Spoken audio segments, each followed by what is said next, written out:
Welcome back. The Palestinian government has declared that the Gaza Strip is a famine-stricken zone as Israel continued to block the entry of food and aid into the blockaded enclave. Since March the 2nd, Israel has kept Gaza's crossings closed to food, medical and humanitarian aid, deepening an already humanitarian crisis in the enclave. And this now comes as 2.4 million people in Gaza have completely dependent on this humanitarian aid, and it seems at this very moment it has been cut off. This also comes at a time where the Rafah border is still closed, and with many trucks and many aid agencies trying to get through, it seems this task is going to become even more difficult. Joining me now, I'd like to welcome the spokesperson of the United Nations Refugee Works Agency, Jonathan Fowler, who joins us via video link from Amman in Jordan. Jonathan, good day. Thank you so much for joining us. Thank you for having me on the program. Yeah, it's an absolute pleasure. I think, Jonathan, a couple of months ago, you and I spoke. We were nearing famine. It's now official. This is as dark a day as you will get right now for the people of Gaza. Absolutely. I mean, it's almost hard to find words to describe the current scale of the situation. I mean, let's not forget what's happening. I mean, this is a war zone. It's been a war zone now for around 19 months. There was a blockade on aid imposed by the Israeli authorities in the early days of the war in October 2023.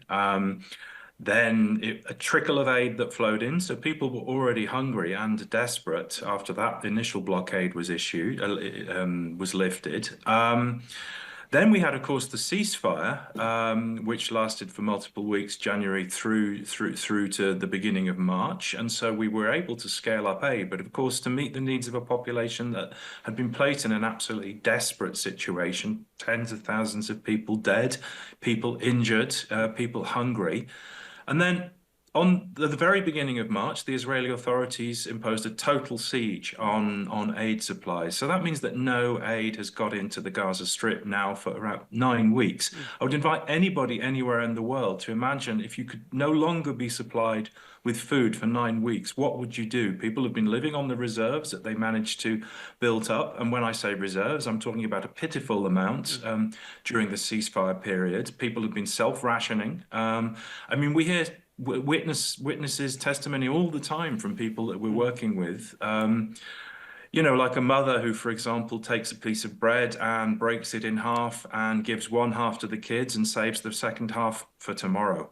I mean, that's the level of things that we're looking at now. And it's shocking. It is beyond shocking. Yeah.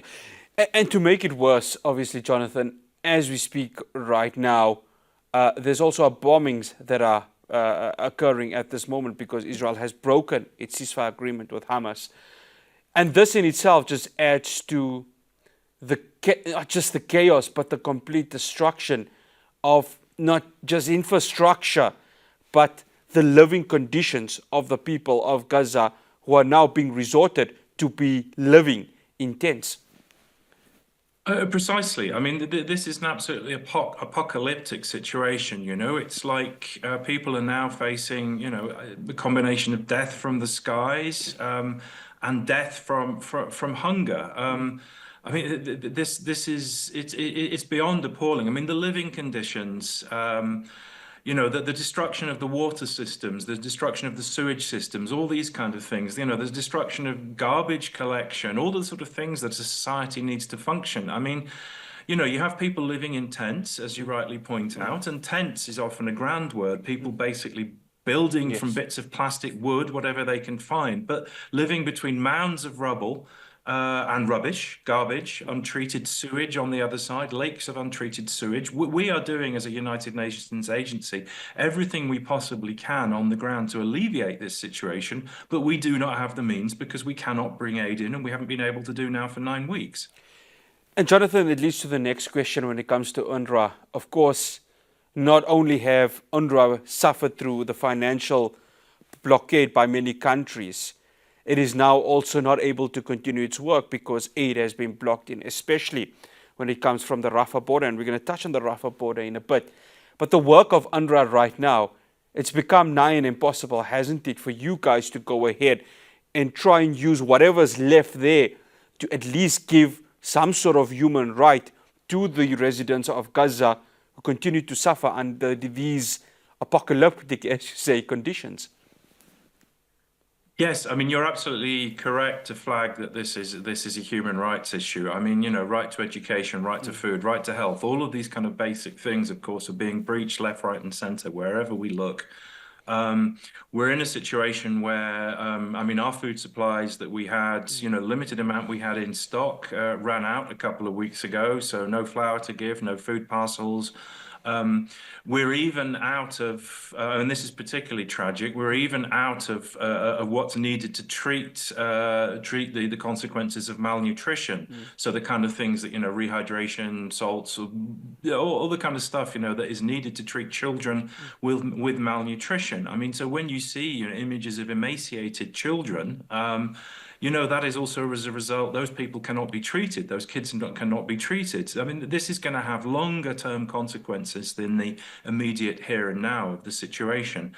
And indeed, I mean, our ability to operate is severely compromised by the fact that we have faced a campaign by the State of Israel against us. And let's not forget, we are a United Nations agency for many, many months, and indeed legislative attempts to prevent us from working, very specifically within East Jerusalem. And there was an incident today, basically an invasion of our schools there, attempt to shut them down. But as humanitarians operating in the Gaza Strip and also in the northern West Bank, notably, we have great difficulty resupplying.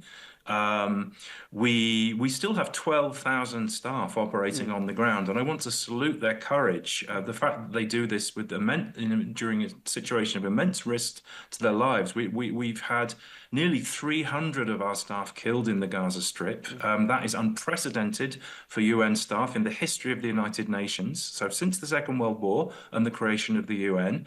So all the indicators are the worst possible that you can imagine in the Gaza Strip right now.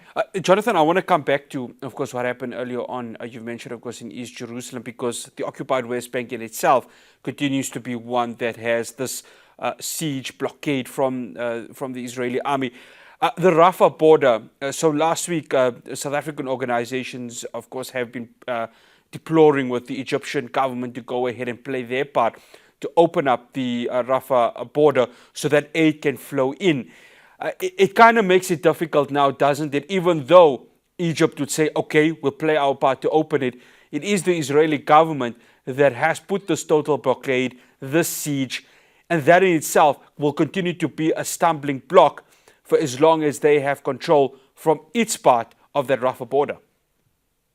Yes, you've highlighted the problem there, which is, I mean, even during the ceasefire and even when aid was trickling in before the ceasefire, the rules imposed by the Israeli authorities were that they inspected any aid coming into the Gaza Strip, and this also meant, for example, that when trucks were coming to the border, they had to come in half empty because that supposedly makes them easier to inspect. So one truck is actually half a truck.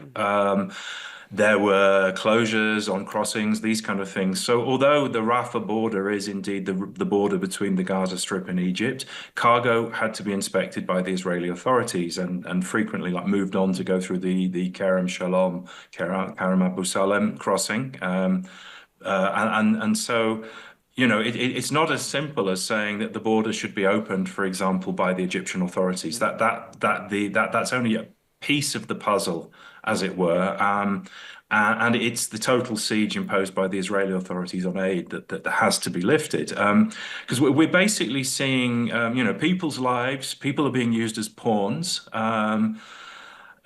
Where aid is being weaponized. Aid must never, ever, under international humanitarian law, be used as a bargaining chip by anybody, anywhere. And there are no exceptions for this. This is a basic rule of international humanitarian law, and it is not being respected.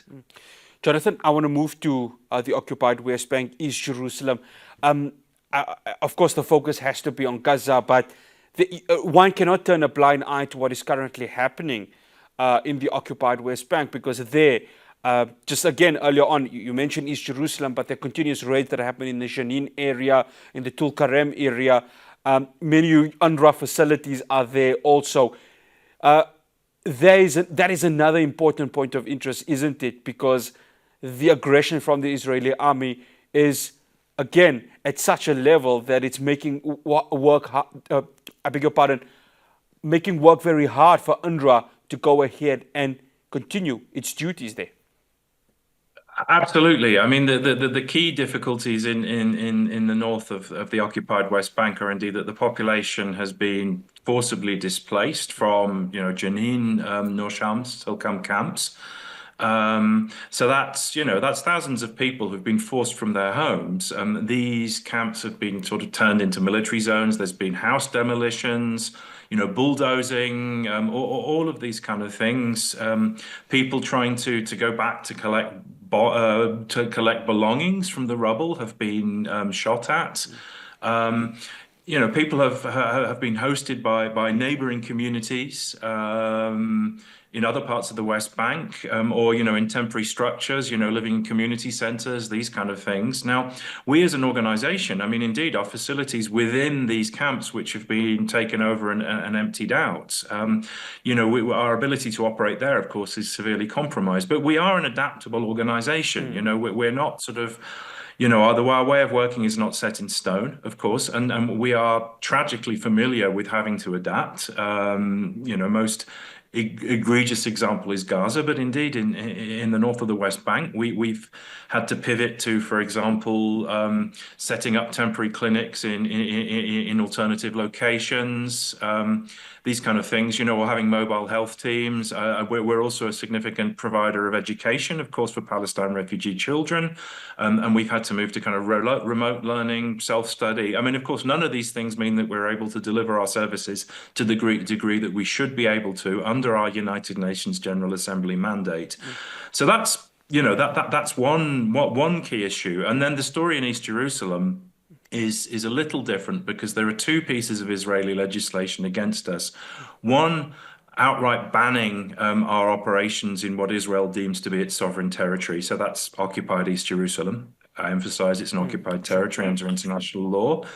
And in the West Bank, it's the fact that we can't have a kind of an information flow with the Israeli authorities. There's a no contact policy. So we're not able, for example, to secure our schools, the children in the schools.